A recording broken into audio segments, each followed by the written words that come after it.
হযরত ইদ্রিস আলাইহিস সালাতু ওয়াস সালামকে যখন ওই সূর্য যে জায়গা থেকে ওঠে আবার যে জায়গা থেকে নিভে যায় ওই জায়গায় যখন নিয়ে গেলেন হযরত ইদ্রিস আলাইহিস সালাতু ওয়াস সালাম স্বচক্ষে আল্লাহর কারিশমা দেখলেন। কারণ আল্লাহ তাআলা ডাক দিয়ে বলেন ওমাকারু ওয়ামাকারাল্লাহ আল্লাহু খায়রুল মাকিরিন। দুনিয়ার যত কৌশল আছে সমস্ত কৌশলের কাছে আমি আল্লাহ তাআলার কৌশল কিছুই না। কারণ আমি আল্লাহ এত পরিমাণ কৌশল করেনেওয়ালা। দুনিয়ার সমস্ত মানুষ যত প্রকার কৌশল করুক না কেন আমি আল্লাহর একটা কৌশলের কাছে সবার কৌশল ধূলিসাৎ হয়ে যাবে। বলেন না সুবহানাল্লাহ। কারণ আমি আল্লাহ পৃথিবীর মানুষদেরকে সৃষ্টি করেছি, সৃষ্টি করার 50,000 বছর আগে সে কতটুক পরিমাণ রিজিক পাবে, তার কাজ কি হবে, তার কর্ম কি হবে, সে কতটুক পরিমাণ হায়াত পাবে, সব কিছু আল্লাহ তাআলা কত বছর আগে নির্ধারণ করছেন। বলেন কত হাজার বছর আগে? 50,000 বছর আগে আল্লাহ তাআলা নির্ধারণ করে রাখছেন। 50,000 বছর আগে আল্লাহ তাআলা সব কিছু লিপিবদ্ধ করে রাখছেন যে কতটুক পরিমাণ সম্পদের মালিক হবে, কতটুক পরিমাণ টাকা পয়সার মালিক হবা, কয়তলা বিল্ডিং এর মালিক হবে, সব কিছুর ক্ষমতার মালিক কে? আরো জোরে বলেন কে? সব কিছুর মালিক হলো একমাত্র আল্লাহ তাআলা। এজন্য আল্লাহ তাআলা ডাক দিয়ে কয় বান্দা আমি আল্লাহ তাআলা তোমাকে পৃথিবীতে পাঠানোর 50,000 বছর আগে আমি আল্লাহ তোমার কতটুক পরিমাণ সম্পদ হবে সব কিছু আমি আল্লাহ তাআলা লিপিবদ্ধ করে রেখেছি। দুনিয়াতে যাওয়ার পর তুমি ইচ্ছা করলে সেই টাকা পয়সা সেই সম্পদ হালাল ভাবে নিতে পারো, আবার ইচ্ছা করলে ওই সম্পদ তুমি হারাম ভাবেও নিতে পারো। তুমি মনে করো না যে ব্যবসা করছো এই জন্য তোমার ঘরের ভিতরে খাবার আসছে, ব্যবসা করছো এই জন্যই তোমার রিজিক হচ্ছে, ব্যবসা করছো এই জন্যই তুমি 2 তলা বিল্ডিং এর মালিক হচ্ছ। এই ধারণা করা যাবে নাকি? কারণ ব্যবসা রিজিক দেনওয়ালা নাকি? আল্লাহ তাআলা ডাক দিয়ে কয় ব্যবসা তোমার রিজিক দেনওয়ালা না, ব্যবসা তোমার বিল্ডিং করেনেওয়ালা না, ব্যবসা তোমার ঘরের ভিতরে খাবার দেনেওয়ালা না। এইগুলা সব কিছু হলো একটা মাধ্যম, আর আমি আল্লাহ তোমার রিজিক দেনেওয়ালা। জোরে বলেন না আল্লাহু আকবার। আর জোরে বলেন আল্লাহু আকবার। আমাদের সৃষ্টিকর্তা কে? আর জোরে বলেন কে? আল্লাহ আমার রব, এই রবি আমার সব। বলেন না সবাই আল্লাহ আমার রব, এই রবি আমার সব।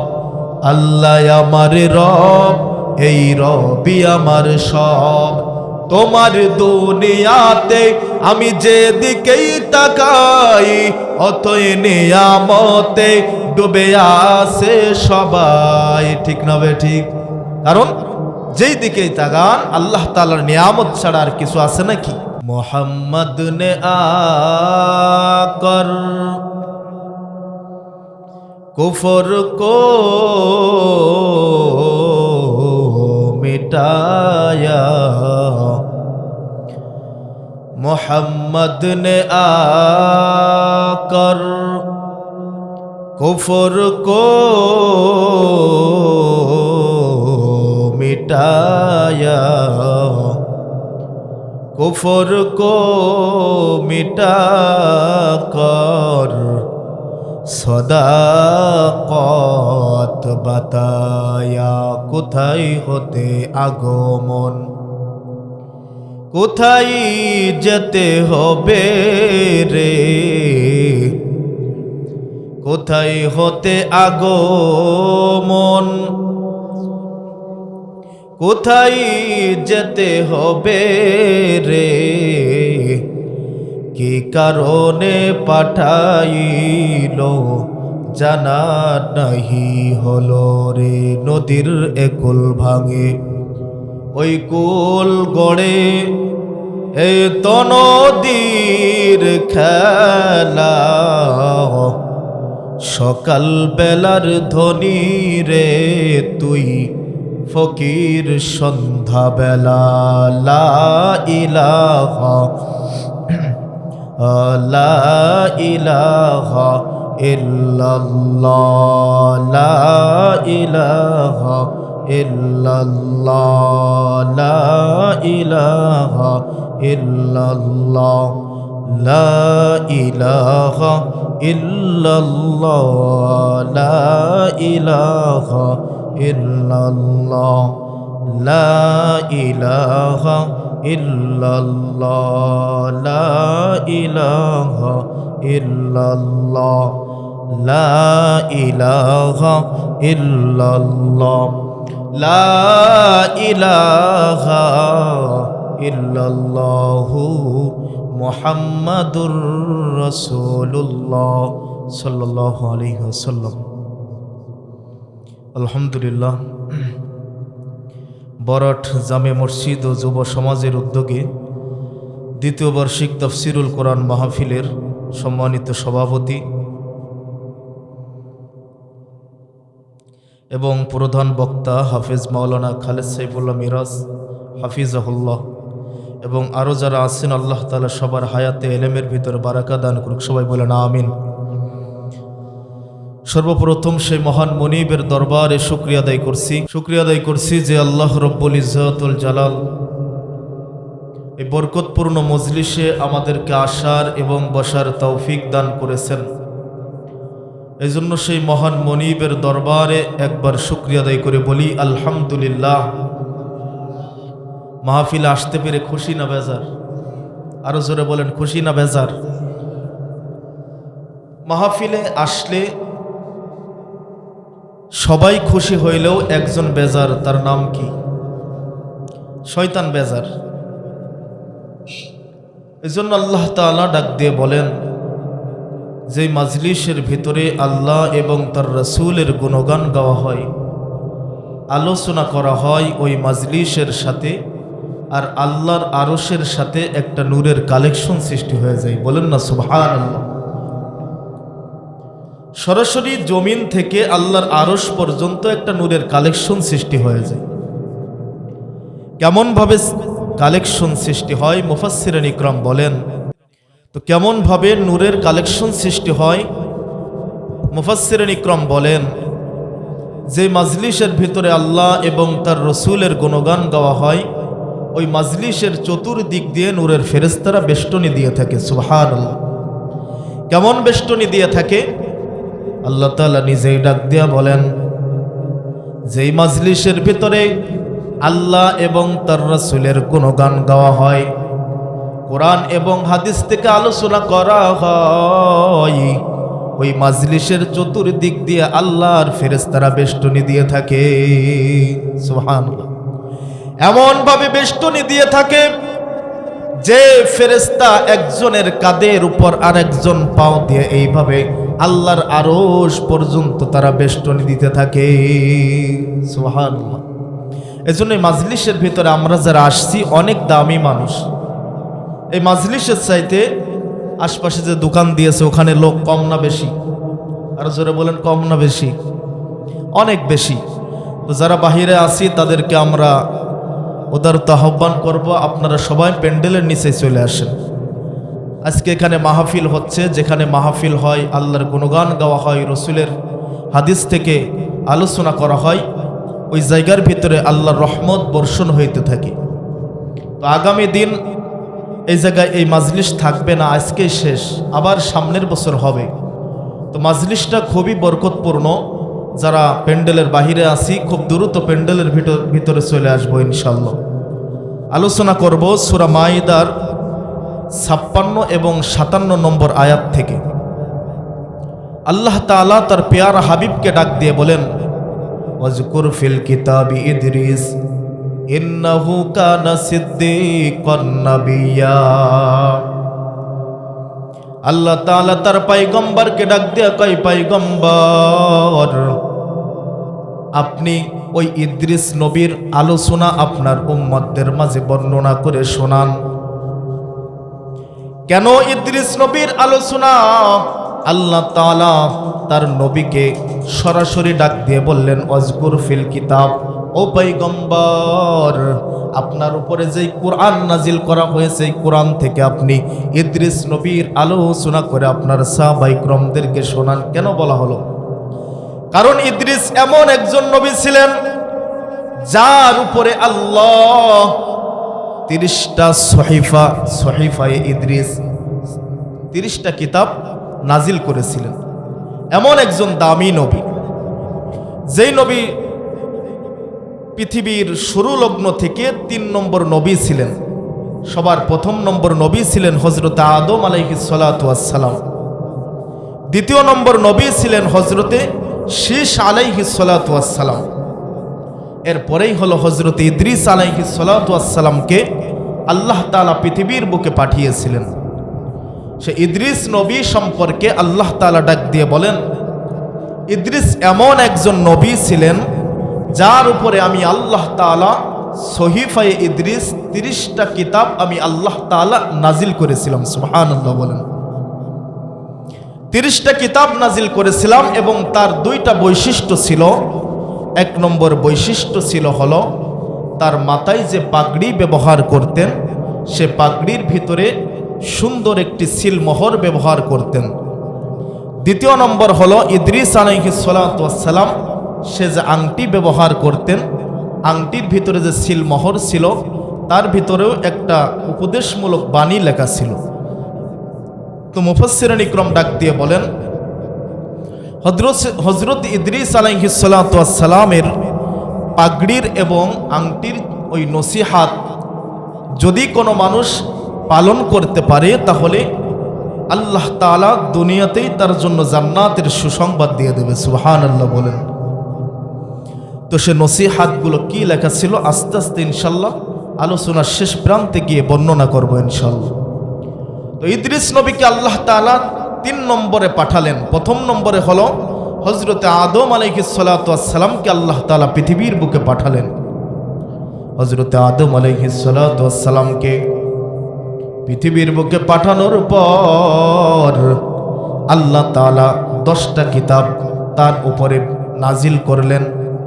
এরপরের হযরতে শীস আলাইহিস সালাতু ওয়াস সালামকে আল্লাহ তাআলা পৃথিবীর বুকে পাঠালেন এবং তার উপরে 50টা কিতাব আল্লাহ তাআলা নাজিল করলেন। 3 নম্বরে হলো হযরতে ইদ্রিস আলাইহিস সালাতু ওয়াস সালামকে আল্লাহ তাআলা পৃথিবীর বুকে পাঠাইলেন। পৃথিবীর বুকে পাঠানোর পর আল্লাহ তাআলা হযরতে ইদ্রিস আলাইহিস সালাতু ওয়াস সালামের উপরে 30খানা সহিফা কিতাব আল্লাহ তাআলা নাজিল করলেন। নাজিল করার পর হযরতে ইদ্রিস আলাইহিস সালাতু ওয়াস সালাম তার আসল নাম ছিল আহনুক।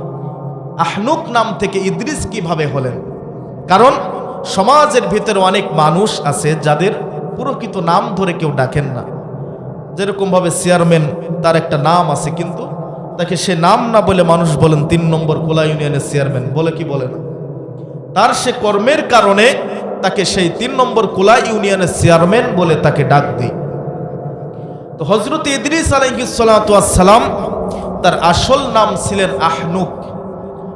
তার কর্মের কারণে তার নাম হয়ে গেল হযরত ইদ্রিস আলাইহিস সালাতু ওয়াস সালাম। তার কাজটা কি ছিল? যখন আল্লাহর পক্ষ থেকে মুফাসসিরিন ইকরাম ডাক দিয়া কয় ইদ্রিসের উপরে যখন 30খানা সহিফা নাজিল হয়ে গেলেন, হযরত ইদ্রিস আলাইহিস সালাতু ওয়াস সালাম দ্বীনের দাওয়াত এমন ভাবে দিতে শুরু করলেন যেই রকম ভাবে এখন টিচাররা বাড়িতে বাড়িতে গিয়ে প্রাইভেট পড়ায়, ইদ্রিস আলাইহিস সালাতু ওয়াস সালাম এই রকম ভাবে তার সহিফা নিয়ে তার উম্মতদের বাড়িতে বাড়িতে গিয়ে তাদেরকে দাওয়াত দিতেন। বলেন না সুবহানাল্লাহ? আরো জোরে বলেন সুবহানাল্লাহ। সুবহানাল্লাহ বললে লাভ না লস? আরো জোরে বলেন লাভ হবে না লস হবে? দিনের আলোচনা খারাপ লাগুক আর ভালো লাগুক শেষ পর্যন্ত থাকতে রাজি আছেন তো ইনশাআল্লাহ? আরো জোরে বলেন রাজি আছেন ইনশাআল্লাহ? কি কথা বোঝেন না আপনারা? রাজি আছেন? কারণ সময়ের মূল্য আছে। আজকে যে সময়টা আপনি পাচ্ছেন আগামী দিন নাও পাইতে পারেন, ঠিক না বে ঠিক? কারণ কোনো জিনিসের কোনো গ্যারান্টি আছে নাকি? মানুষের কোনো গ্যারান্টি আছে নাকি? যে কোটি টাকার মালিক তারও কোনো গ্যারান্টি নাই, যে ফকির তারও কোনো গ্যারান্টি নাই, ঠিক না বে ঠিক?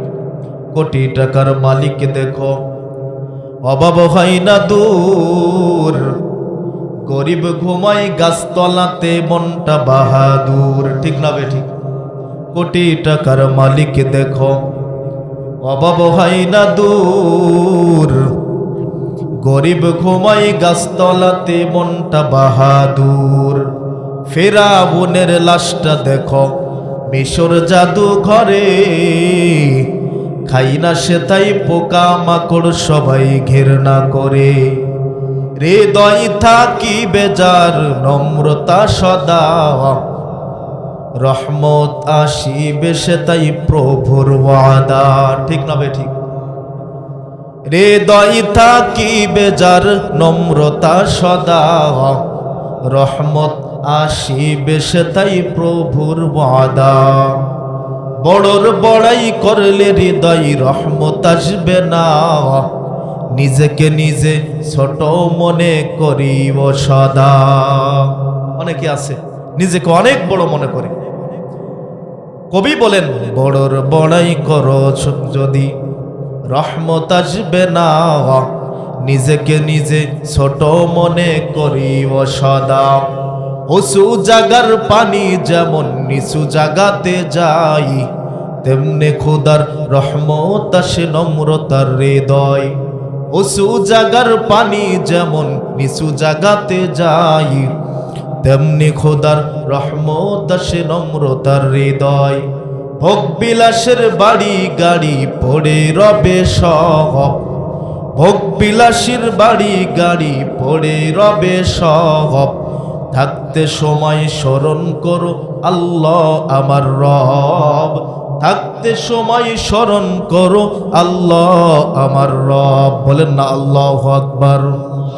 হযরত ইদ্রিস আলাইহিস সালাতু ওয়াস সালাম, তার মূল নাম ছিল হলো আহনুক, কিন্তু তার কাজকর্মের ফলে তার নাম হয়ে গেল ইদ্রিস। কারণ হযরত ইদ্রিসের উপরে যখন 30টা সহিফানামা নাজিল হয়ে গেল, এসব কথা কিন্তু কোরআনের তাফসীর থেকে বলা হচ্ছে। অনেকে বলে যে কিসসা কাহিনী শুনতে আসি নাই, এটা হলো সূরা মায়েদার 56 এবং 57 নম্বর আয়াতের তাফসীর চলতেছে। তার নাম ছিল আহনুক, কিন্তু তার কাজকর্মের কারণে তার নাম উপাধি হয়ে গেল হযরত ইদ্রিস আলাইহিস সালাতু ওয়াস সালাম।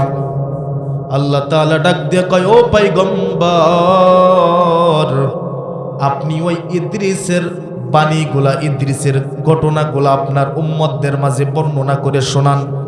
কেন না ইদ্রিসের ঘটনার ভিতরে আমি আল্লাহ আপনার উম্মতদের জন্য অনেক উপদেশ রেখে দিয়েছি। সুবহানাল্লাহ। হযরত ইদ্রিস আলাইহিস সালাতু ওয়াস সালামের উপরে 30 খানা সহিফা যখন নাজিল হয়ে গেল, হযরত ইদ্রিস আলাইহিস সালাতু ওয়াস সালাম ব্যস্ত হয়ে গেলেন সহিফায়ে ইদ্রিস নিয়ে। ইদ্রিস আলাইহিস সালাতু ওয়াস সালাম তার উম্মতদের মাঝে বাড়িতে বাড়িতে গিয়ে হযরত ইদ্রিস প্রাইভেট পড়ানো মতন খাতা কলমে লিখে লিখে পড়াইতেন। সুবহানাল্লাহ। এমন ভাবে শিক্ষা দেওয়ার কারণে আল্লাহ তাআলা এত পরিমাণ খুশি হয়েছেন, পয়গম্বরকে ডাক দিয়ে কয়, ও রাহমাতাল লিল আলামিন, আপনি ওই ইদ্রিসের বাণীগুলা আপনার উম্মতদের মাঝে বর্ণনা করে শোনান। ওয়াজকুর ফিল কিতাবি ইদ্রিস ইন্নাহু কানা সিদ্দিকান নাবিয়্যা। ইদ্রিস এমন একজন নবী ছিলেন যার সম্পর্কে আল্লাহ তাআলা আরশে মুআল্লা থেকে সাক্ষী দিয়ে দিচ্ছেন, ও পয়গম্বর, ইদ্রিস হলো সত্যবাদী এবং সব চাইতে আমার প্রিয় নবী ছিলেন এবং রাসূল ছিলেন। ওই ইদ্রিস আলাইহিস সালাতু ওয়াস সালাম যখন দ্বীনের দাওয়াত দিচ্ছিলেন, তখন চতুর্থ আসমানে আল্লাহ তাআলা এমন একজন ফেরেশতা রাখছেন, যেই ফেরেশতা সার্বক্ষণিক আল্লাহ তাআলার পায়ে সিজদা দেয়। সুবহানাল্লাহ বলেন, আরো জোরে বলেন সুবহানাল্লাহ। আল্লাহ তাআলা ওই ফেরেশতাকে এই জন্যই সৃষ্টি করেছেন, সব সময় ওই ফেরেশতা আল্লাহ তাআলার পায়ে সিজদার অবনত হয়ে থাকেন, সব সময় সিজদায় থাকেন। ওই ফেরেশতা চতুর্থ আসমানের ফেরেশতা আল্লাহ তাআলাকে ডাক দিয়ে বললেন, ও আল্লাহ, আমি খবর পেয়েছি যে আপনি জমিনের ভিতরে এমন একজন নবী পাঠিয়েছেন, এমন একজন পয়গম্বর পাঠিয়েছেন, যেই পয়গম্বর দুনিয়াতে যাওয়ার পর বাড়িতে বাড়িতে গিয়ে দিন প্রচার করে বাল্লিগু আন্নি ওয়ালাউ আয়া। আল্লাহর পয়গম্বর ডাক দিয়া কয়, আমার পক্ষ থেকে যতটুক বাণী তোমার উপরে পৌঁছায়েছে অতটুক বাণী তুমি আমল করো এবং আমার উম্মতদের মাঝে প্রচার করতে থাকো। একটা বাণী শিখেছো, ওই একটা বাণী তুমি প্রচার করতে থাকো। ওই একটা বাণী শিখে তুমি বাড়িতে বসে থেকো না, ওই বাণী প্রচার করতে থাকো। তেমনই ভাবে হযরত ইদ্রিস আলাইহিস সালাতু ওয়াস সালাম এইভাবে প্রচার করতে শুরু করলেন। চতুর্থ আসমানের ফেরেশতা আল্লাহ তাআলাকে ডাক দিয়ে কয়, আল্লাহ, জমিনের ভিতরে আপনি এমন একজন পয়গম্বর পাঠিয়েছেন, এমন একজন নবী পাঠিয়েছেন, যেই নবী আপনার সহিফা বাড়িতে বাড়িতে গিয়ে তেলাওয়াত করে করে শোনায়। আল্লাহ তাআলা বললেন, হ্যাঁ, আমি তো এমন একজন নবী এবং রসুল পাঠিয়েছি যার উপরে 30 খানা সহিফা আমি আল্লাহ তাআলা নাজিল করেছি। সুবহানাল্লাহ। এবং তার দিন প্রচার করার পদ্ধতি হলো ভিন্ন। ওই ফেরেশতা ডাক দিয়ে বললেন, ও আল্লাহ, আপনি যে ইদ্রিসকে জমিনের ভিতরে 30 খানা সহিফা দিয়ে পাঠিয়েছেন, ওই ইদ্রিস নবীর সাথে আমি ফেরেশতা একটু দেখা করতে চাই। কারণ সৎ মানুষের সাথে সৎ মানুষের সম্পর্ক থাকে, আর বদকারের সাথে বদকারের সম্পর্ক থাকে। ঠিক না বে ঠিক? দেখবেন যে ভালো মানুষ, নামাজি মানুষ, সে নামাজি মানুষের সাথে বন্ধুত্ব করে, দোস্তি পাতায় সম্পর্ক রাখে। আর যে বদকার, বদমাইশ, সে বদমাইশের সাথে সম্পর্ক রাখে।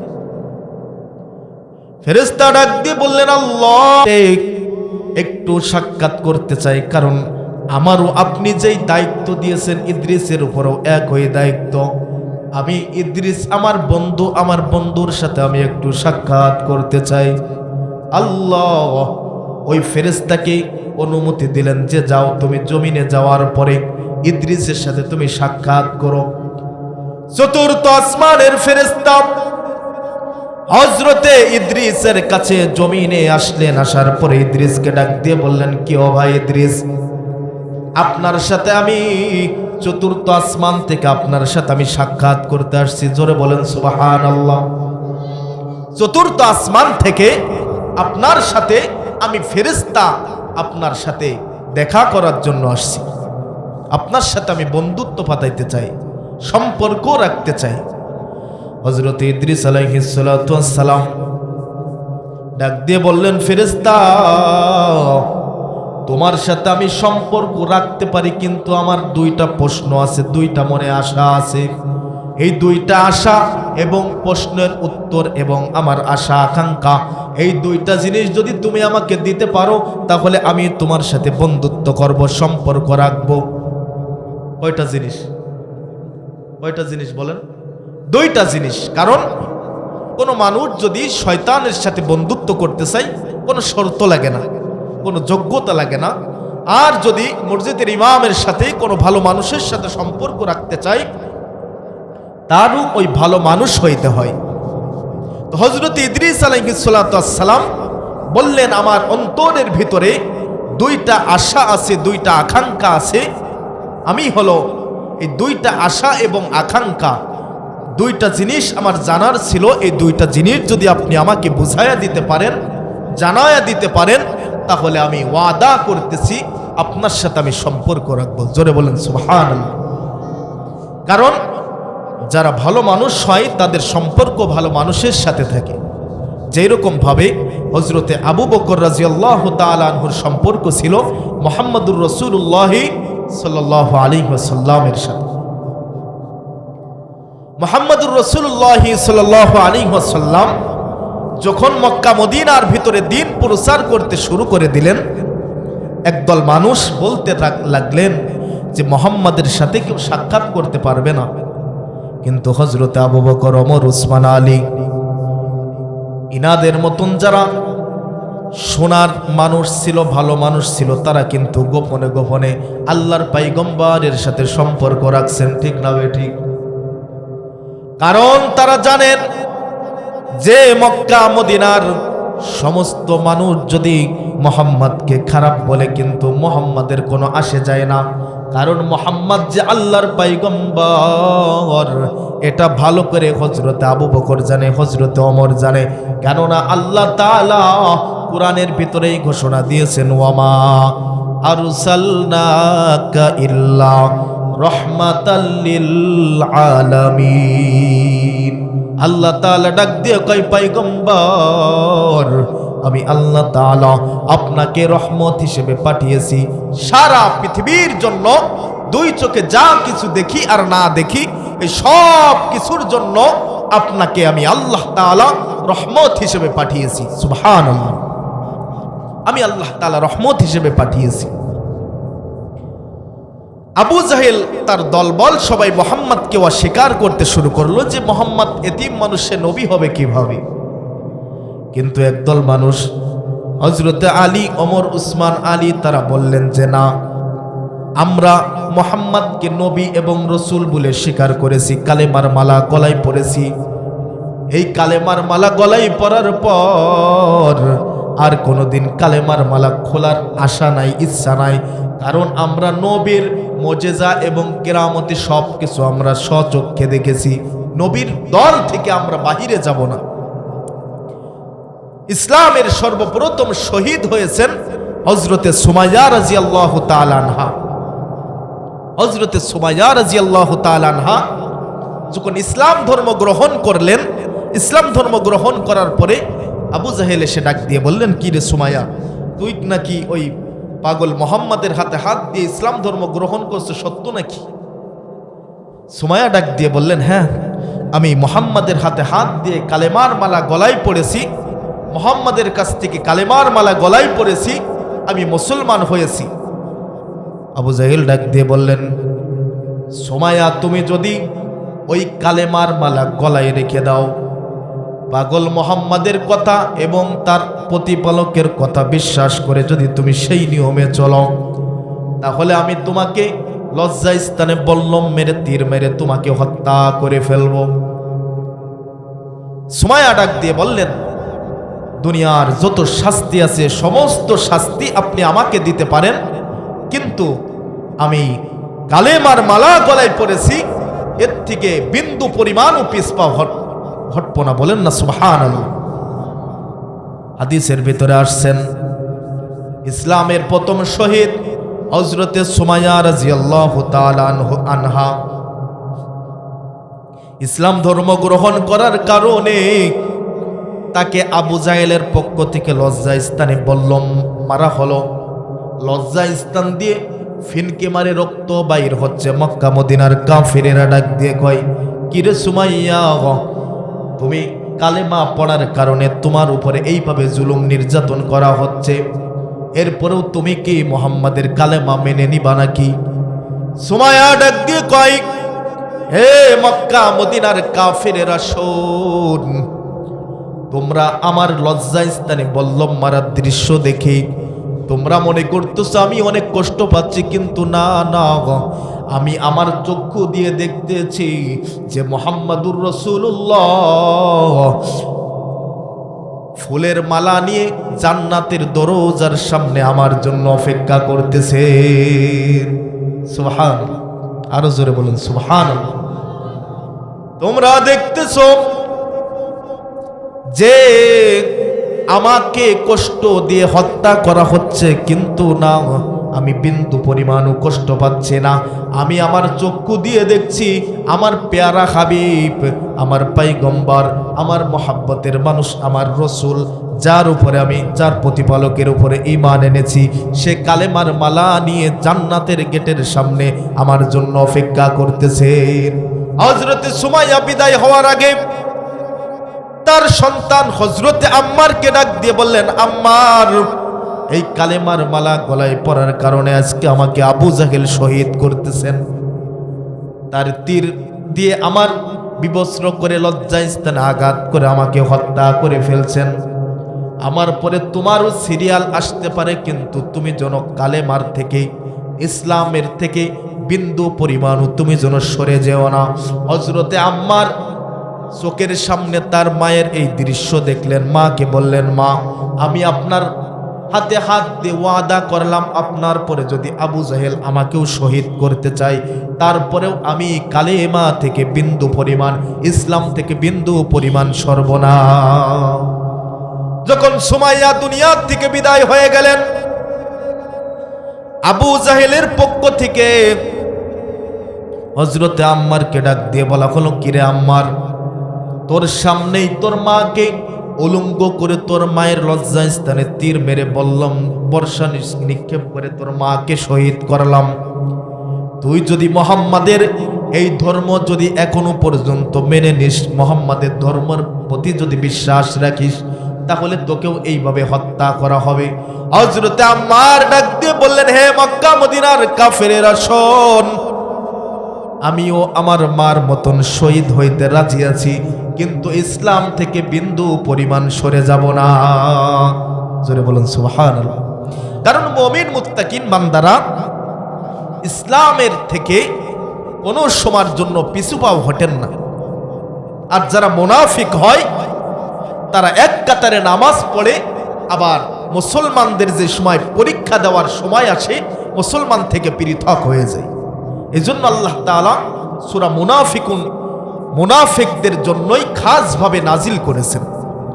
আল্লাহর পয়গম্বর যখন যুদ্ধের ময়দানে গেলেন, যুদ্ধের ময়দানে যাচ্ছেন, পথে মধ্য যুদ্ধের কাছে কাছে যখন চলে গেছেন, পিছের থেকে মুনাফিকদের সর্দার ডাক দিয়ে বললেন যে তোমরা কে আছো যে মুহাম্মাদের সাথে গিয়ে তোমাদের স্ত্রীদেরকে বিধবা করবা, তোমাদের সন্তানদেরকে তোমরা এতিম করবা?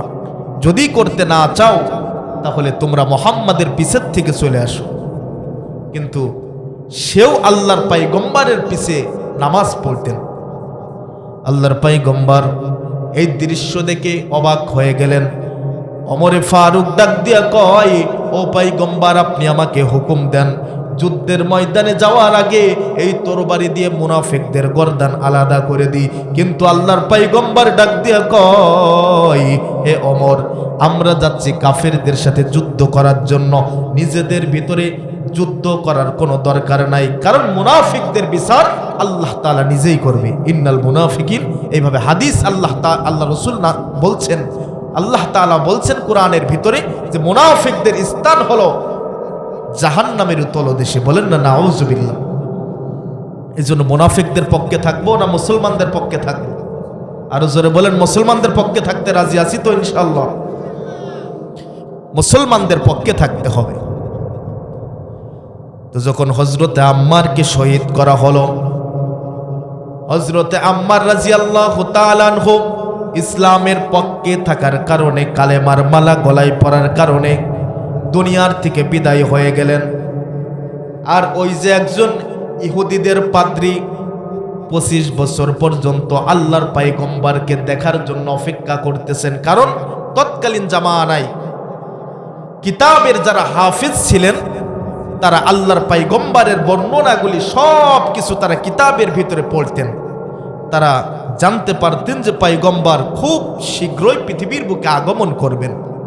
তিনি 25 বছর ধরে রাস্তার কিনারায়, রাস্তা দিয়ে মানুষ যায়, তাদেরকে মেহমানদারি করান এবং আল্লাহর পয়গম্বরকে দেখার জন্য অপেক্ষা করেন। কিতাবের ভিতরে দেখছেন যে আল্লাহর পয়গম্বর তার চাচাদের সাথে এই রাস্তা দিয়ে সিরিয়ায় ব্যবসার জন্য যাবেন। আল্লাহর পয়গম্বরের বয়স যখন 12 বছর হবে, এই জন্য সেই ইহুদিদের পাদ্রী সেখানে অপেক্ষা করতেছেন 25 বছর পর্যন্ত। আর ওই যে আর একজন কাফের যার নাম ছিল উকবা, সে আল্লাহর পয়গম্বরের মুখের উপরে থুতু নিক্ষেপ করার জন্য আল্লাহর পয়গম্বরের কাছে চলে গেলেন। উকবা একদিন আগে আল্লাহর পয়গম্বরের কাছে সে ডাক দিয়ে বলেন, ও পয়গম্বর, আপনার কথা আমি শুনেছি, আপনি নাকি আল্লাহর পয়গম্বর কোরআন তেলাওয়াত করে করে শোনান, আমাকে একটু শোনান তো দেখি। আপনি যে কোরআন তেলাওয়াত করেন, আপনার কোরআন তেলাওয়াত শুনে মানুষ দলে দলে ইসলাম ধর্ম গ্রহণ করে, আপনি একটু ওই কোরআন তেলাওয়াত আমাদেরকে একটু শোনান। আল্লাহর পয়গম্বর যখন কোরআন তেলাওয়াত করতে শুরু করলেন, উকবা আল্লাহর পয়গম্বরের হাতে হাত দিয়ে কালেমা পড়ে মুসলমান হয়ে গেলেন। মুসলমান হয়ে যাওয়ার পরে উকবা যখন বাড়িতে গেলেন, আবু জাহেলের সাথে যখন সাক্ষাৎ হলো, আবু জাহেল ডাক দিয়া কয়, কি রে উকবা, তুই নাকি গতকাল মুহাম্মাদের হাতে হাত দিয়ে কালেমা পড়ে মুসলমান হয়েছ? উকবা ডাক দিয়া কয়, হ্যাঁ, আমি মুহাম্মাদের হাতে হাত দিয়ে কালেমা পড়ে মুসলমান হয়েছি। এখন আবু জাহেল ডাক দিয়ে বলেন, তুমি তো এতদিন পর্যন্ত আমার দলের মানুষ ছিলা, আজকে কোনো পাগল মুহাম্মাদের হাতে হাত দিয়ে কালেমা পড়ে মুসলমান হয়েছো, এটা তো তুমি ঠিক কাজ করো নাই। দেখবেন একদল মানুষ ভালো মানুষের সাথেও থাকে, আবার খারাপ মানুষের সাথেও থাকে। তো উকবা আল্লাহর পয়গম্বরের হাতে হাত দিয়ে কালেমা পড়ে মুসলমান হয়ে আবার আবু জাহেলের দরবারেও গেছেন।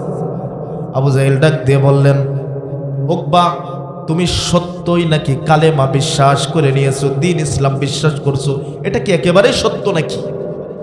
উকবা ডাক দিয়ে বললেন, আবু জাহেল, না, আমি কালেমার মালা সত্য একেবারেই অন্তর থেকে বিশ্বাস করি নাই, জুবান দিয়ে শুধু উচ্চারণ করেছি, অন্তর থেকে আমি ভালোবাসি নাই।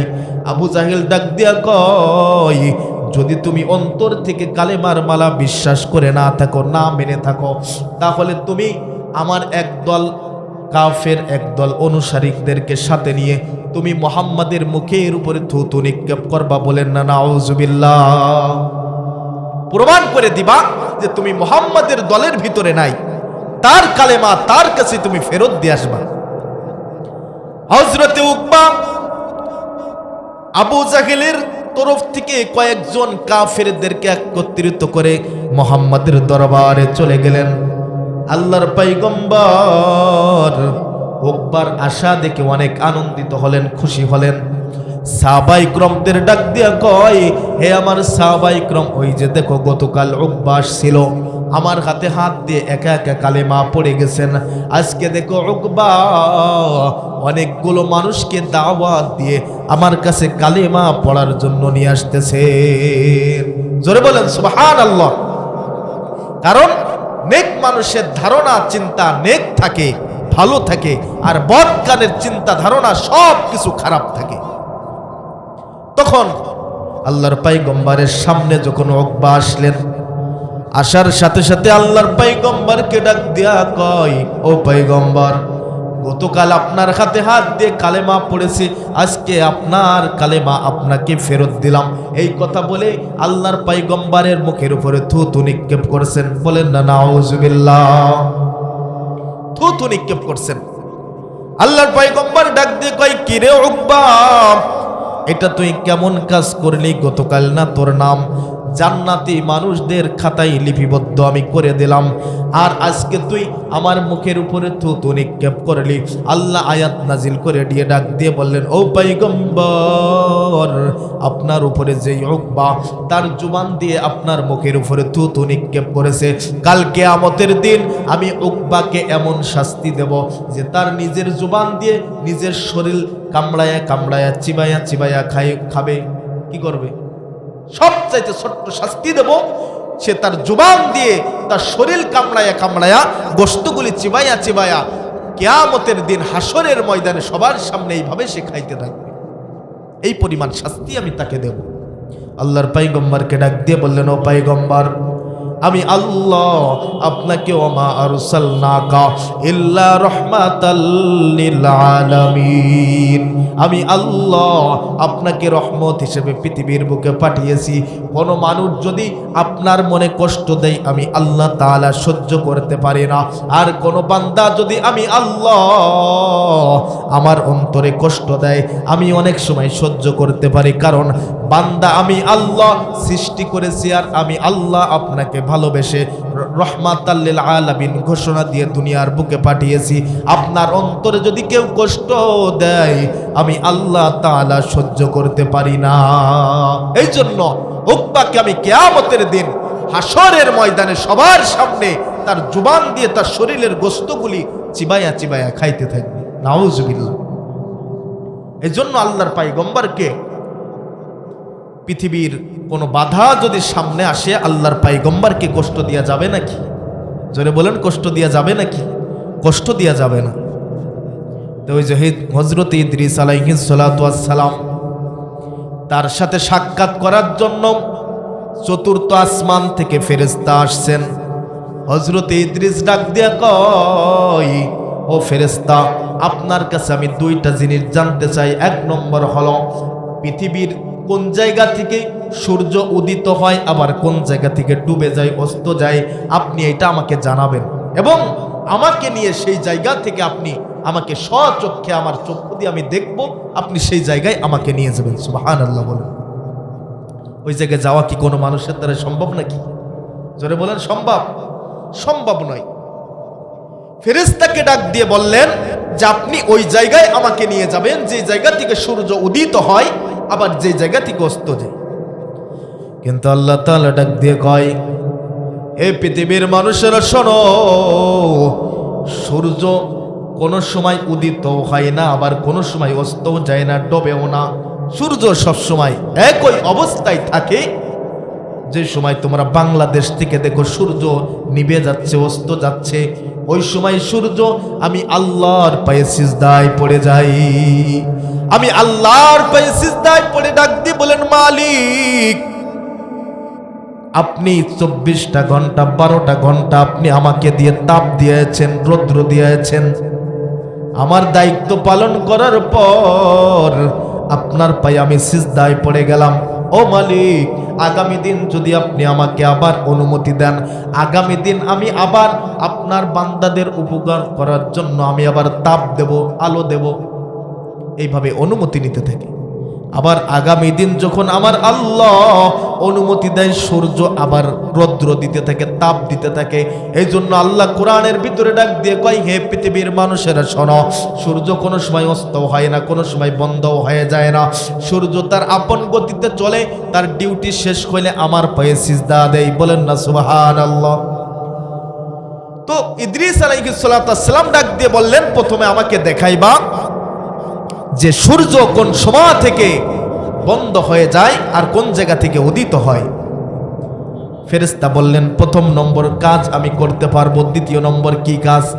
দ্বিতীয় নম্বরে ডাক দিয়ে বললেন যে আপনি আমাকে আগে ওই জায়গায় নিয়ে চলেন যে জায়গা থেকে সূর্য উদিত হয়, আবার যে জায়গা থেকে সূর্য অস্ত যায়, সূর্য ডুবে যায়, ওই জায়গা আপনি নিয়ে চলেন। দ্বিতীয় প্রশ্ন আপনাকে করব।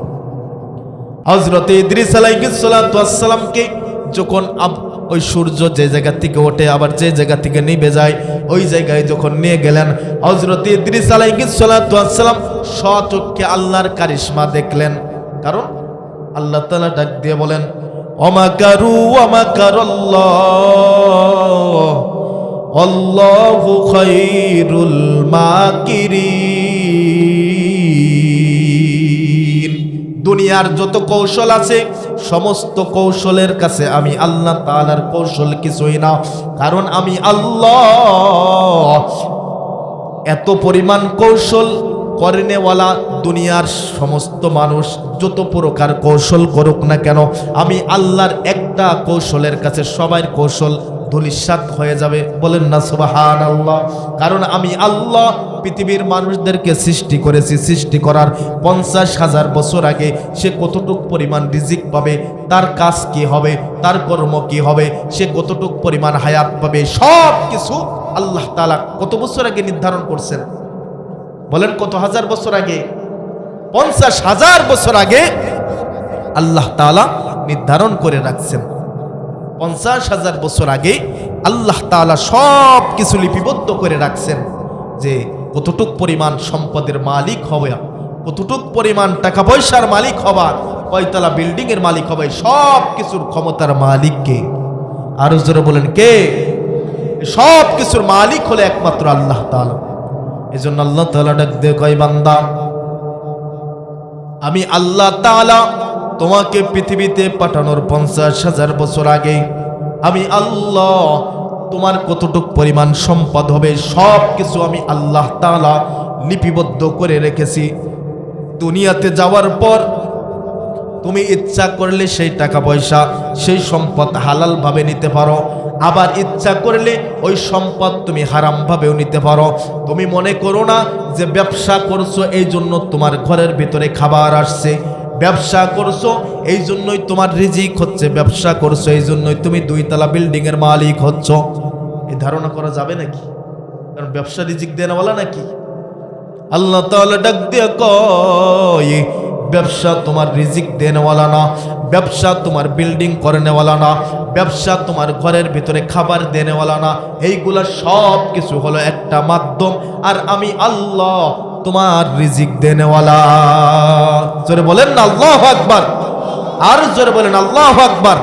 আমাদের সৃষ্টিকর্তা কে? আর জোরে বলেন কে? আল্লাহ আমার রব, এই রবি আমার সব। বলেন না সবাই, আল্লাহ আমার রব, এই রবি আমার সব। আল্লাহ আমার রব, এই রবি আমার সব। তোমার দুনিয়াতে আমি যেদিকেই তাকাই, অতই নিয়ামতে ডুবে আছে সবাই। ঠিক না বে ঠিক?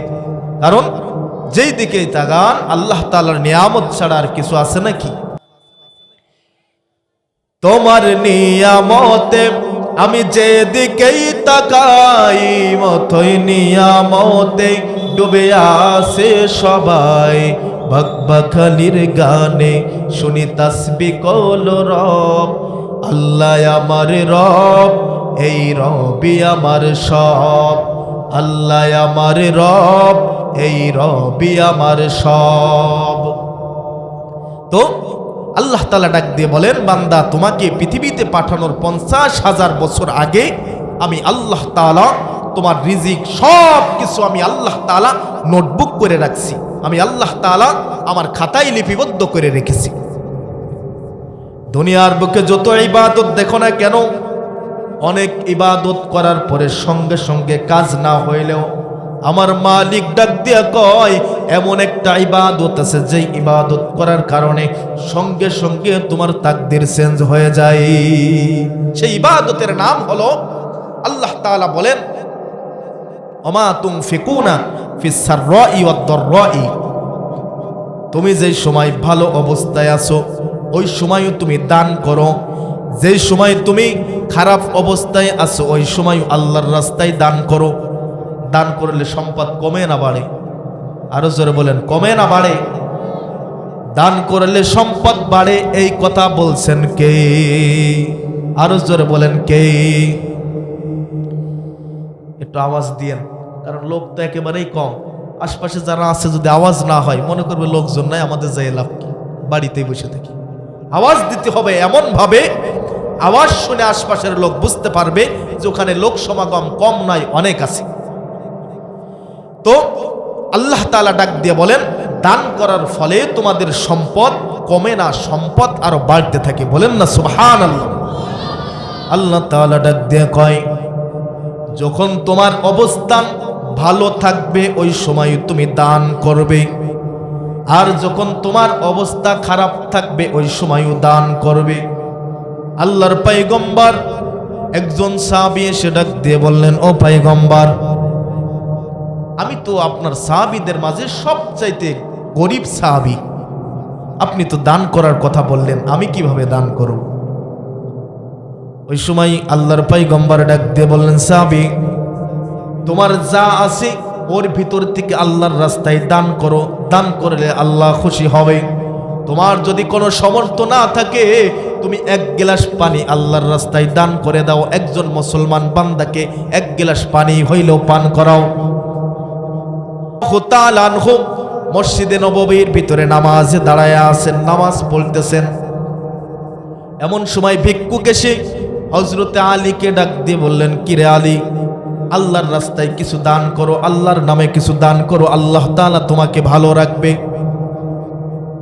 সূরা মাইদার 55 নম্বর আয়াতের তাফসীরের ভিতরে বলেন, হযরতে আলী রাদিয়াল্লাহু তাআলা আনহু নামাজরত অবস্থায় তার হাতের আংটি খুলে ভিক্ষুককে দিয়ে দিলেন। বলেন না সুবহানাল্লাহ। আবার মনে করেন না নামাজের ভিতরে দান করছে, নামাজ হয়তো ভেঙে গেছে। একটা হলো আমলে কাসির আর একটা আমলে কলিল। সে এমন ভাবে দান করছে আমলে কাসির হয় নাই, নামাজ ভাঙে নাই। যখনই হযরতে আলী ভিক্ষুককে মসজিদে নববীর ভিতরে নামাজরত অবস্থায় হাতের আংটি খুলে ভিক্ষুককে দিয়ে দিলেন, আমার আল্লাহ এত পরিমাণ খুশি হয়েছেন, সঙ্গে সঙ্গে কোরআনের আয়াত নাজিল করে দিলেন। সূরা মাইদার ৫৫ নম্বর আয়াত নাজিল করে দিলেন। আমার আল্লাহ জানায়া দিলেন, ও পয়গম্বর, এই মুহূর্তে এমন একজন আল্লাহর রাস্তায় টাকা পয়সা দান করলো, সম্পদ দান করলো, দান করার কারণে আমি আল্লাহ তার খাতা ওলিদের কাতারে তার নাম আমি জান্নাতি মানুষদের খাতায় লিপিবদ্ধ করে ফেলেছি। সুবহানাল্লাহ বলেন। মুফাসসিরিন ইকরাম বলেন, পয়গম্বরের উপরে যখন আয়াত নাজিল হয়ে গেল, পয়গম্বর মসজিদে নববীর ভিতরে খোঁজাখুঁজি করতেছেন যে এই মুহূর্তে কে আল্লাহর রাস্তায় দান করলো। খোঁজাখুঁজি শুরু করে দিয়েছেন যে আল্লাহর রাস্তায় আয়াত নাজিল হলো, আল্লাহ তাআলা বললেন এই মুহূর্তে দান করেছেন, কে দান করলো। মসজিদে নববীর ভিতরে লক্ষ্য করে দেখেন যে হযরত আলী রাদিয়াল্লাহু তাআলা আনহু একা দাঁড়ায়া দাঁড়ায়া নফল নামাজ পড়তেছেন, আল্লাহর ইবাদত করতেছেন। আল্লাহর পয়গম্বর খুঁজতে শুরু করলেন যে এখানে আলী ছাড়া তো আর কেউ নাই, কিন্তু আলী তো নামাজরত অবস্থায় আছে। খুঁজে খুঁজে যখন কাউকে না পাইলেন, মসজিদে নববীর গেটের দিকে তাকায়া দেখলেন একজন ভিক্ষুক মসজিদে নববীর থেকে বাইর হয়ে যাচ্ছেন। আল্লাহর পয়গম্বর ভিক্ষুককে ডাক দিয়ে বললেন, কি ব্যাপার, তুমি কি এই মুহূর্তে তোমাকে কেউ কি কিছু দান করছে নাকি?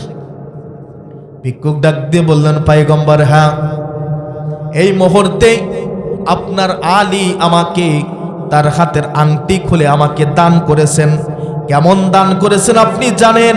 আমি যখন আলী নামাজরত অবস্থায় ছিল, আমি আলীর কাছে গিয়ে যখন ডাক দিয়ে বললাম, আলী তুমি তো নামাজরত অবস্থায় আছো, এই মুহূর্তে যদি আমাকে কিছু সাহায্য সহযোগিতা করো, আল্লাহর রাস্তায় যদি কিছু দান করো, তাহলে আল্লাহ তোমার জন্য জান্নাতের ভিতরে একটা বাড়ি নির্মাণ করে দেবে। আল্লাহ তাআলা তোমাকে 1 টাকা দান করার ফলে দুনিয়াতে 10 গুণ সম্পদ বাড়ায়া দেবে। এই কথা বলার সাথে সাথেই হযরত আলী রাদিয়াল্লাহু তাআলা আনহু তার হাতের আংটি খুলে আমাকে দান করে দিয়েছেন। সুবহানাল্লাহ। এই যে আল্লাহর পয়গম্বর ডাক দিয়ে বললেন, এই দান করাকে আল্লাহ তাআলা এত পরিমাণ পছন্দ করেছেন, সূরা মাইদার ৫৫ নম্বর আয়াত নাজিল করে আল্লাহর রাসূলকে জানায়া দিলেন, পয়গম্বর আপনার আলী দান করেছে, আমি আল্লাহ এত পরিমাণ খুশি হয়েছি। এই দান করার কারণে আমি আল্লাহ তাআলা তার নাম জান্নাতের দরজায়, জান্নাতীদের খাতায় আমি আল্লাহ তাআলা লিপিবদ্ধ করে দিয়েছি। জোরে বলেন সুবহানাল্লাহ। দান করার ফলে আল্লাহ তাআলা বলেন সম্পদ বাড়ে। বিপদের ভিতরে পড়ছো, আল্লাহ রাসূল ডাক দিয়ে বলেন সঙ্গে সঙ্গে তুমি দান করতে থাকো, আল্লাহ তাআলা দুনিয়াতে তোমার সম্পদ দিয়ে ভরপুর করে দেবে। মক্কা মদিনার ভিতরে যখন দুর্ভিক্ষ শুরু হলো, হাদিসের ভিতরে আসছেন এমন সময় হযরত উসমান জিন্নুরাইন, যে হলো মক্কা মদিনার ভিতরে সবচাইতে বড় শিল্পপতি ছিলেন, হযরত উসমান জিন্নুরাইনের মাল ভর্তি, উটের পিঠে মাল ভর্তি, গাড়ি ভর্তি মালামাল মক্কা শহরের ভিতরে প্রবেশ করতেছে। মক্কার ভিতরে এমন সময় দুর্ভিক্ষ চলতেছে। ওই মুহূর্তে মক্কা মদিনার ব্যবসায়ীরা ডাক দিয়ে বললেন, কি রে উসমান, মক্কার ভিতরে দুর্ভিক্ষ চলতেছে, আপনার মালামালগুলো আমাদের কাছে দিয়ে দেন, আমরা আপনাকে 10 গুণ লাভ দেব। যে সম্পদ আছে আপনার কেনার পরে 10 গুণ লাভ দিয়ে আপনার কাছ থেকে সম্পদ আমরা ক্রয় করব। হযরত উসমান রাদিয়াল্লাহু তাআলা আনহু ডাক দিয়ে বললেন, না, 10 গুণ লাভে আমি এই সম্পদ বিক্রয় করতে পারবো না। মক্কা মদিনার ব্যবসায়ীরা ডাক দিয়ে কয়, উসমান আপনাকে আমরা 50% লাভ দেব, এই সম্পদগুলি আমাদের কাছে বিক্রয় করেন। কেন এই কথা বলতেছেন? যে করোনার সময় দেখছি আমরা, বন্যার সময় বিভিন্ন সময় দেখি যে 70 টাকার মুড়ি 500 টাকা 1000 টাকা বিক্রয় হয়, হয় কি হয় না? এই জন্য মক্কা মদিনার ব্যবসায়িকরা সবাই কৌশল অবলম্বন করছেন যে এখন তো মানুষের ঘরে কোনো খাবার নাই, 10 টাকার জিনিস আমরা 100 টাকায় বিক্রয় করতে পারবো। উসমানকে অফার দিলেন, কি রে উসমান, এই মালামালগুলো যদি 50% লাভে যদি আমাদের কাছে আপনি বিক্রয় করেন, তাহলে আমরা ওয়াদা করলাম আপনাকে 50% লাভ দিয়ে আপনার থেকে সম্পদ আমরা ক্রয় করব। উসমান ডাক দিয়ে কয়, এত কম লাভে আপনাদের কাছে আমি মাল বিক্রয় করতে পারবো না। বললেন তাহলে 80% লাভ দেব। না, তাও হবে না। 100% লাভ দেব, তাও হবে না।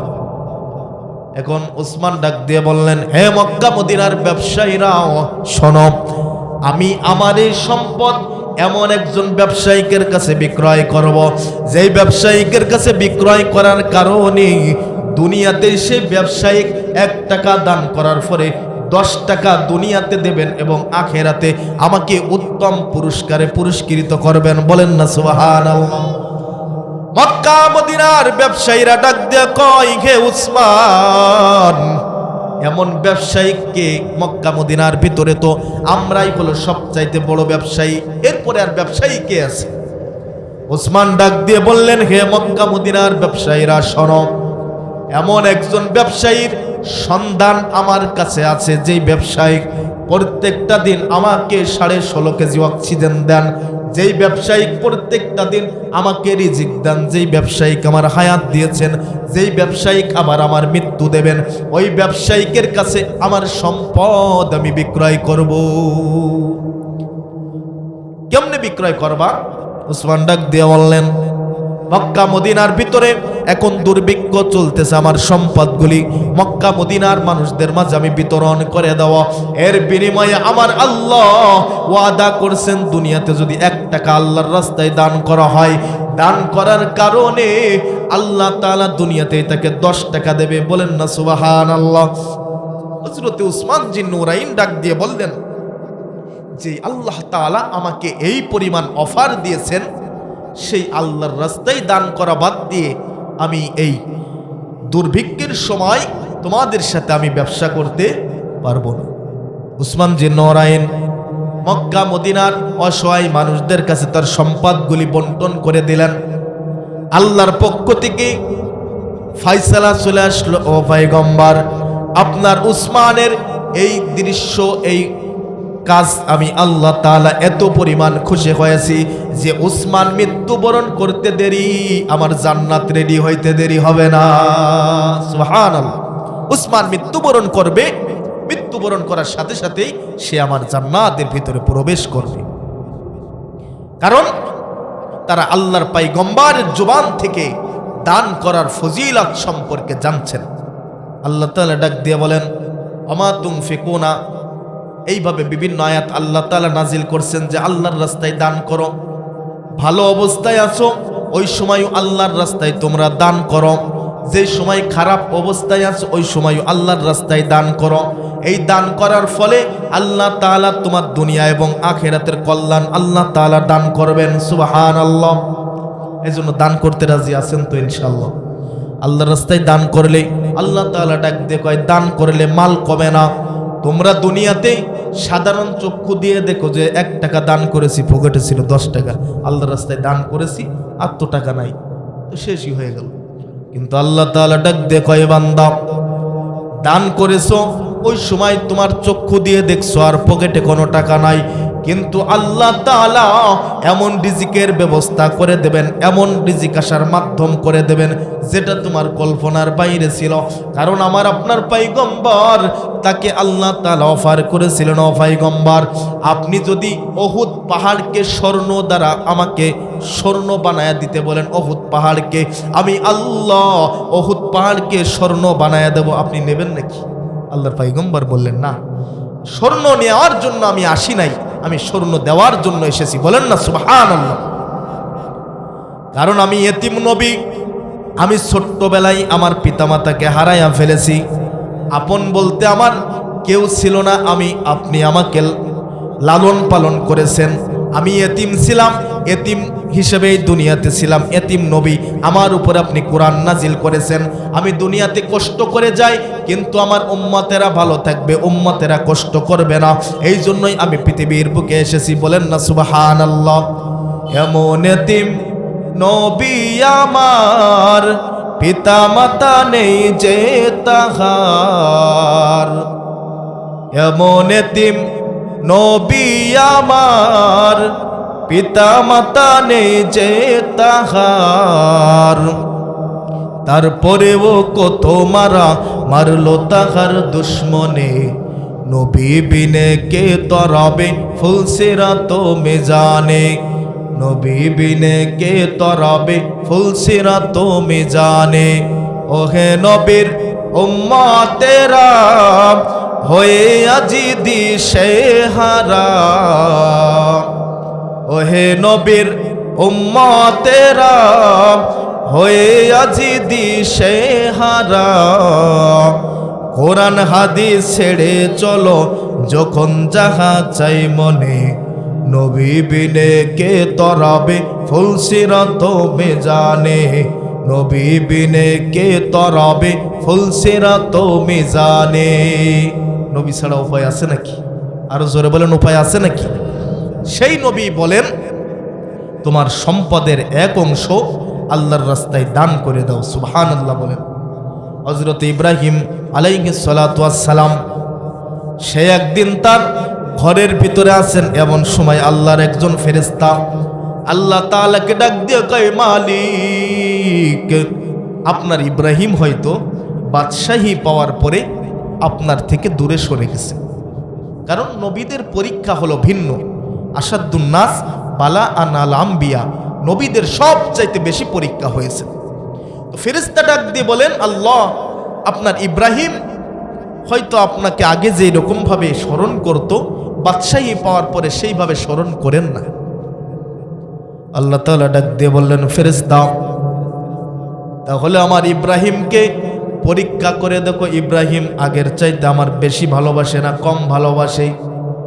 ফেরেশতা ভিক্ষুকের রূপ ধরে ইব্রাহিম আলাইহিস সালাতু ওয়াস সালামের দরজার সামনে এসে নক করলেন এবং ডাক দিয়ে বলতে থাকেন, আল্লাহু রাব্বি,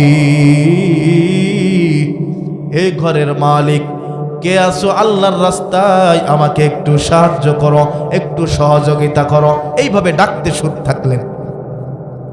হযরত ইব্রাহিম আলাইহিস সালাতু ওয়াস সালাম ঘর থেকে বাইর হয়ে যখন গেটের সামনে আসলেন, আসার পরে দেখতে পেলেন যে একজন ভিক্ষুক কে যেন বারবার আল্লাহু রাব্বি বলে ডাকতেছেন এবং বলতেছেন যে আল্লাহর রাস্তায় দান করো। হযরত ইব্রাহিম আলাইহিস সালাতু ওয়াস সালাম ভিক্ষুককে ডাকতে বললেন, কি ও ভাই, তোমার কি পরিচয়? আমি কিছুই জানি না, কিন্তু আল্লাহর নাম এত সুন্দরভাবে তুমি ডাকতেছ, ডাকার কারণে আমার অন্তরের ভিতরে খুব ভালো লাগতেছে। যেই আল্লাহর সাথে আমি প্রেম করি, ভালোবাসা করি, যে আল্লাহর পায়ে সিজদা দিই, ওই আল্লাহর নাম তুমি এত সুন্দরভাবে ডাকতেছ, আর একবার আমাকে ডেকে শোনাও না। এখন ভিক্ষুক কৌশল অবলম্বন করছেন যে এত সময় ফিরি তোমাকে আল্লাহর নাম আমি শুনিয়েছি, এখন আর ফিরি শোনানো হবে না। কি করবা? এবার যদি আল্লাহর নাম আমি আমার জবান দিয়ে উচ্চারণ করি, উচ্চারণ করার কারণে বিনিময়ে আপনি আমাকে আপনার সম্পদের কিছু অংশ আমাকে দেবেন। বলেন না সুবহানাল্লাহ। কৌশল করছেন, পরীক্ষা নিতে আসছেন। ইব্রাহিম আলাইহিস সালাতু ওয়াস সালাম ডাক দিয়ে বলেন, হে ভিক্ষুক, তুমি যে সম্পদ আমার কাছে চেয়েছ, আমার সম্পদের ভিতর থেকে 100 উট আমি তোমাকে দান করে দিলাম। সুবহানাল্লাহ।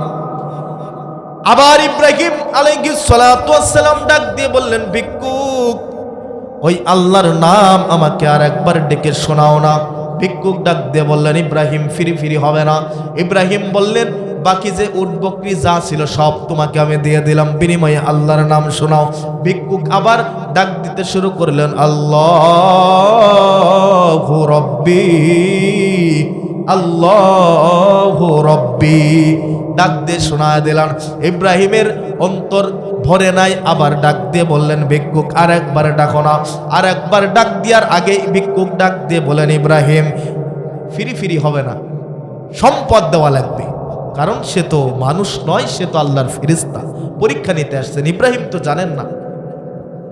ভিক্ষুক ডাক দিয়ে বললেন, ইব্রাহিম, আপনি যদি আল্লাহর নাম আরেকবার আমার জবান থেকে শুনতে চান, তাহলে বিনিময়ে আপনার সম্পদের কিছু অংশ দেওয়া লাগবে। ইব্রাহিম ডাক দিয়ে কয়, হে ভিক্ষুক, আমার রাজা বাদশাহী সিংহাসন যা কিছু আছে সব আমি তোমাকে দিয়ে দিলাম, বিনিময়ে আল্লাহর নাম আমাকে আরেকবার শোনাও। সুবহানাল্লাহ বলেন, আরো জোরে বলেন সুবহানাল্লাহ। বিনিময় তুমি আল্লাহর নাম আমাকে আরেকবার শোনাও, সব দিয়ে দিলাম। ভিক্ষুক আবার শোনালেন, আর কোনো সম্পদ নাই। ইব্রাহিম আবার ডাক দিয়ে বললেন, আর একবার শোনাও। ভিক্ষুক ডাক দিয়ে বললেন, সম্পদ নাই, কি দিবেন? ইব্রাহিম ডাক দিয়ে কয়, ভিক্ষুক সম্পদ নাই তো কি হয়েছে, আমি ইব্রাহিম আলাইহিস সালাতু ওয়াস সালাম এখনো পর্যন্ত জীবিত আছি। আমি ইব্রাহিম তোমার গোলাম হয়ে সারা জীবন থাকবো, তারপরেও তুমি আল্লাহর নাম আমাকে জপে জপে শোনাইবা। সুবহানাল্লাহ বলেন। এই জন্য আল্লাহর রাস্তায় দান করলে আল্লাহ তাআলা ডাক দিয়ে কয়, দান করলে মান কমে না, আখেরাতে জমা রয়। কারণ আল্লাহর রাস্তায় 1 টাকা দান করবা, আল্লাহ তাআলা দুনিয়াতেই 10 টাকা দিয়ে দেবেন। প্রমাণ কি? হাদিসের ভিতরে আসছেন, হযরতে আলী রাদিয়াল্লাহু তাআলা আনহু যখন একটা আনার ফল কেনার জন্য বাজারে গেছেন ফাতেমার জন্য, বাজার থেকে একটা সুন্দর আনার ফল কিনে বাড়িতে ফিরতেছেন, মনের ভিতরে আশা রয়েছে, তামান্না রয়েছে, বাড়িতে যাওয়ার পর ফাতেমাকে আনার ফলটা আমি উপহার দেব, যার সম্পর্কে আল্লাহ তাআলা ডাক দিয়ে বলেন যে ফাতেমা হলো জান্নাতি রমণীদের সর্দারিনী হবে। এই জান্নাতি রমণীদের সর্দারিনী ফাতেমার জন্য একটা আনার ফল কিনে হযরতে আলী যখন বাজার থেকে রওনা করলেন, প্রতিমধ্যে ভিক্ষুক ডাক দিয়ে কয়, কি রে আলী, তুমি নাকি একটা আনার ফল কিনছো বাজার থেকে, আমি খবর পেয়েছি। আলী বললেন, হ্যাঁ, একটা আনার ফল কিনেছি, ফাতেমার জন্য কিনেছি। ভিক্ষুক ডাক দিয়ে বললেন, আপনি যে একটা আনার ফল কিনেছেন, আমি অনেক দিন যাবত অসুস্থ, আপনি ওই আনার ফলের অর্ধেক যদি আমাকে দিতেন তাহলে আমি হয়তো সুস্থতা ফিল করতাম। সুবহানাল্লাহ বলেন। পরীক্ষা শুরু হয়ে গেছে, কারণ ঈমানদারদের পরীক্ষা সব সময় আল্লাহ তাআলা ঈমানদারদের কি করে থাকেন? পরীক্ষা করে থাকেন। সম্পদ দিয়েও পরীক্ষা করেন, আবার সম্পদ ছিনিয়ে নিয়েও পরীক্ষা করেন। হযরত আলীকে ডাক দিয়ে বললেন, আলী, যেই আনার ফল তুমি কিনেছ, ওই আনার ফল থেকে অর্ধেক যদি তুমি আমাকে দিতা তাহলে আমি খুশি হতাম, আমি সুস্থতা লাভ করতাম। অর্ধেক আনার আলী দিয়ে দিলেন। অর্ধেক খাওয়ার পরে আবার ডাক দিয়ে কয়, আলী, যে আর অর্ধেক আছে, ওই অর্ধেকও যদি আপনি আমাকে দিয়ে দেন তাহলে আমি পরিপূর্ণ সুস্থ হয়ে যাব। আলী রাদিয়াল্লাহু তাআলা আনহু আর অর্ধেকও ভিক্ষুককে দিয়ে দিলেন। ভিক্ষুক পাওয়ার পরে পরিপূর্ণ আনার ফল যখন খেয়ে ফেললেন, হযরত আলী এখন বাড়ির দরজায় গিয়ে একবার গেটের ভিতরে যায়, আবার গেট থেকে বের হয়ে আসে। হযরতে ফাতেমাতুজ জোহরা রাদিয়াল্লাহু তাআলা আনহা এই দৃশ্য দেখে বুঝতে পারলেন যে আলী হয়তো আনার ফল নিয়ে আসতে পারে নাই, আমার আশা আমার ইচ্ছা পূরণ করতে পারে নাই। লজ্জা পাচ্ছে, লজ্জা পাওয়ার কারণে একবার গেটের ভিতরে আসে, আবার গেট থেকে বের হয়ে আসে। ফাতেমা ডাক দিয়ে কয়, হে প্রাণের স্বামী, লজ্জা নাই, চিন্তা নাই, পেরেশানি নাই, আমি মনে বিন্দু পরিমাণও কষ্ট পাই নাই। আপনি কিনতে পারেন নাই তো কি হয়েছে? আমার আল্লাহ জান্নাতে আমাকে আনার ফল দিয়ে খুশি করবেন। সুবহানাল্লাহ বলেন। হযরত আলী মন খারাপ নিয়ে, মনে কষ্ট নিয়ে, যে ফাতেমার মনের আশাটা আমি পূরণ করতে পারলাম না, ঘরের ভিতরে গিয়ে মন খারাপ করে বসে আছেন। এমন সময় সালমান ফার্সি আলীর দরজায় এসে নক করতেছে, আলী রে, ঘরের দরজা খুলে দাও। ঘরের দরজা খুলে দিলেন, তাকায় দেখলেন সালমান ফার্সির মাথার উপরে এক ঝাঁকা, এক জুড়ি আনার ফল রয়েছে। বলেন না সুবহানাল্লাহ। আলী ডাক দিয়ে বললেন, সালমান, এই আনার ফল কোত্থেকে নিয়ে আসছো আর কার জন্য নিয়ে আসছো? সালমান ডাক দিয়ে বলেন, আল্লাহর পয়গম্বর আপনার জন্যই এক ঝাঁকা আনার ফল আল্লাহর পয়গম্বর পাঠায়া দিয়েছেন। এখন আলী ডাক দিয়ে বললেন, তোমার মাথায় থাক, আমি আগে গুনে গুনে দেখি যে কয়টা আনার ফল আছে। কারণ দান করছেন কয়টা? হাদিসের কথা, ঘটনা না এটা। দান করছেন কয়টা? একটা দান করছেন আল্লাহর রাস্তায়। আলী ডাক দিয়ে বলতেছেন যে সালমান, তুমি অপেক্ষা করো, আমি গুনে দেখি যে কয়টা আনার ফল আছে। এখন গুনে গুনে দেখেন যে 9টা ফল আছে। কয়টা আছে? 9টা আছে। আলী ডাক দিয়ে কয়, হে সালমান, হয়তো আল্লাহর পয়গম্বর অন্য কোনো সাহাবীর বাড়িতে এই আনার ফলগুলো হাদিয়া হিসেবে পাঠিয়েছেন, আমার বাসায় পাঠান নাই। কারণ আমার বাসায় যদি পাঠাইতেন তাহলে আল্লাহর পয়গম্বর 10টা আনার ফল পাঠাইতেন, 9টা পাঠাবে এটা আমি বিশ্বাস করি। সালমান ডাক দিয়ে বললেন, কি এমন কাজ করেছেন যে আপনার এত মনের ভিতর শিওর, এত বিশ্বাস যে 10টা আনার ফল আপনার বাড়িতে আসবে? তখন আলী ডাক দিয়ে বললেন যে আমি আল্লাহর রাস্তায় একটা আনার ফল দান করেছি। আল্লাহর পয়গম্বর বলেছেন একটা আনার ফল দান করার ফলে, একটা টাকা দান করার ফলে আল্লাহ তাআলা দুনিয়াতেই 10 টাকা দিয়ে দেবেন। আমার অন্তরের ভিতরে বিশ্বাস আছে, আমার অন্তরের ভিতরে আশা আছে যে আল্লাহ তাআলা যদি দুনিয়াতে আমাকে আনার ফল দেবেন তাহলে 10টা দেবেন, 9টা দেবেন না। সালমান ফার্সি ডাক দিয়া কয়, হে আলী, আমিও জানি যে আল্লাহর রসুল 10টা আপনার বাড়িতে পাঠিয়েছেন। কি কারণে পাঠিয়েছেন আমি জানার জন্য একটা আনার ফল আমার কাছে লুকায় রেখেছিলাম। কি আমল করার কারণে আল্লাহর পয়গম্বরের কাছে একজন অপরিচিত মানুষ এতগুলি আনার ফল দিয়ে গেল, আমি জানার জন্য এই একটা আনার ফল আমি লুকায় রেখেছিলাম। আমি যখন জানতে পারলাম এই লুকায় রাখার কারণে আপনার ঘটনা আপনি বললেন, আমি এই আমল আজকে থেকে করব। বলেন না সুবহানাল্লাহ। এই জন্য আল্লাহর রাস্তায় দান করলে আল্লাহ তাআলা ডাক দিয়ে বলেন, দুনিয়ার সমস্ত মুসিবত থেকে, দুনিয়ার সব মুসিবত থেকে আল্লাহ তাআলা রক্ষা করেন। দুনিয়াতেই 10 গুণ সম্পদ বাড়ায়া দেন, দুনিয়াতেই আল্লাহ তাআলা হায়াত বাড়ায়া দেন। হায়াত কিভাবে বাড়ান? হযরত দাউদ পয়গম্বর সে একদিন তার উম্মতদেরকে দর্শ দিচ্ছেন, তার কিতাব তেলাওয়াত করে করে শোনাচ্ছেন। এমন সময় আজরাইল দাউদ আলাইহিস সালাতু ওয়াস সালামের দরবারে আসছেন।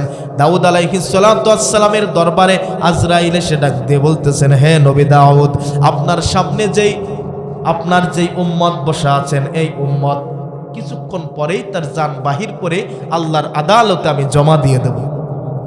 এখন হযরত দাউদ আলাইহিস সালাতু ওয়াস সালাম এই কথা শোনার পরে ওই ব্যক্তির দিকে নজর করলেন, দেখেন ওই ব্যক্তি এখনো পর্যন্ত বসা আছে। কিছুক্ষণ পর ওই ব্যক্তি ওই মাজলিস থেকে উঠে চলে গেলেন। চলে যাওয়ার পরে আবার পরের দিন যখন মজলিস হলো, পরের দিন আবার হযরত দাউদ আলাইহিস সালাতু ওয়াস সালামের ওই মজলিসের ভিতরে গতকালকের ওই ব্যক্তি আবার এসে উপস্থিত হয়েছে। দাউদ আলাইহিস সালাতু ওয়াস সালাম এই দৃশ্য দেখে আজরাইলকে প্রশ্ন করলেন, কিরে ভাই আজরাইল, তুমি না গতকাল বললা যে এই ব্যক্তির কিছুক্ষণ পরে তুমি জান বাহির করবা, মৃত্যুদণ্ড দেবা, তাহলে ওই ব্যক্তি 24 ঘন্টা পার করে আবার আমার দরবারে আসছে, তার তো তুমি মৃত্যু দাও নাই, তাহলে তোমার কথা তো ঠিক থাকলো না। আজরাইল ডাক দিয়ে বললেন, তার যেই সময় হলো ওই সময় আমি তার যখন জান বাহির করব, আল্লাহর পক্ষ থেকে আওয়াজ আসলো, ও আজরাইল, কিছুক্ষণ আগে আল্লাহর রাস্তায় 6 দিরহাম দান করেছে। বলেন না সুবহানাল্লাহ। 6 দিরহাম দান করেছে। ভিক্ষুক দিরহাম পাওয়ার পরে বলছেন যে তোমাকে আল্লাহ তাআলা এক দিরহামের বিনিময়ে 10 বছর করে হায়াত বাড়ায়া দিক। বলেন না সুবহানাল্লাহ। ভিক্ষুক দোয়া করার কারণে আল্লাহ তাআলা 6 দিরহাম দান করার কারণে তাকে 60 বছর হায়াত আল্লাহ তাআলা বাড়ায়া দিয়েছেন। বলেন না সুবহানাল্লাহ। এই জন্য আল্লাহর রাস্তায় দান করতে গেলে কেমন ভাবে করতে হবে? আল্লাহ তাআলা ডাক দিয়ে কয়, তোমার কাছে যে সম্পদ আছে সম্পদের থেকে উত্তম বস্তু আল্লাহর রাস্তায় দান করো। যুদ্ধের ময়দানে সাহাবায়ে کرام যাবেন, আল্লাহর পয়গম্বর ডাক দিয়ে বললেন, যুদ্ধের ময়দানে যাওয়ার জন্য কে আসো? আল্লাহর রাস্তায় 100 উট দান করবা, 100 ঘোড়া দান করবা। ডান দিকে ইশারা করলেন।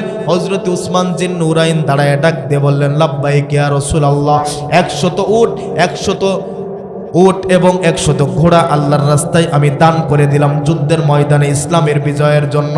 আল্লাহর পয়গম্বর ডাক দিয়ে বললেন, উসমান, তোমাকে আল্লাহ তাআলা খুশির সংবাদ জানায় দিয়েছে, মৃত্যুবরণ করতে দেরি, তোমার জান্নাতে যাইতে দেরি হবে না। সুবহানাল্লাহ বলেন। বাম দিকে ইশারা করে ডাক দিয়ে বললেন যে কে আছো যুদ্ধের ময়দানে যাওয়ার জন্য 100 উট 100 ঘোড়া দান করবা। আবার উসমান জিন নুরাইন ডান থেকে ঘুরে বাম পাশে এসে আবার হাত উঁচু করে ডাক দিয়ে বললেন, লাব্বাইক ইয়া রাসূলুল্লাহ, আমি 100 উট 100 ঘোড়া আল্লাহর রাস্তায় দান করে দিলাম। সুবহানাল্লাহ। 2 বার দান করলেন। আল্লাহর পয়গম্বর আবার সামনের দিকে ইশারা করলেন, ডাক দিয়ে বললেন, কে আছো যুদ্ধের ময়দানে যাওয়ার জন্য আল্লাহর রাস্তায় 100 উট দান করবা। উসমান জিন নুরাইন আবার সামনে এসে হাত উঁচু করে ডাক দিয়ে বললেন, ও পয়গম্বর, আমি রেডি আছি, আল্লাহর রাস্তায় আরো 100 উট আমি দান করে দিলাম। সুবহান। আল্লাহর পয়গম্বর এত পরিমাণ খুশি হলেন। আল্লাহর পয়গম্বর ডাক দিয়ে বলেন, ও উসমান, তুমি এত পরিমাণ দান করেছো, আল্লাহ তাআলা তোমার এই দানের প্রতি খুশি হয়ে তোমার জন্য জান্নাত আল্লাহ তাআলা বরাদ্দ করে রেখেছেন। সুবহানাল্লাহ। একটা টাকা দান করবা, দুনিয়াতেই 10 টাকা আল্লাহ তাআলা দিয়ে দেবে। একটা খেজুর দান করবা, ওই খেজুরের বিনিময় সমপরিমাণ সম্পদ আল্লাহ তাআলা দুনিয়াতেই দিয়ে দেবেন। এই জন্য আল্লাহর রাস্তায় দান করার সময় আসলে কোনো কৃপণতা নাই।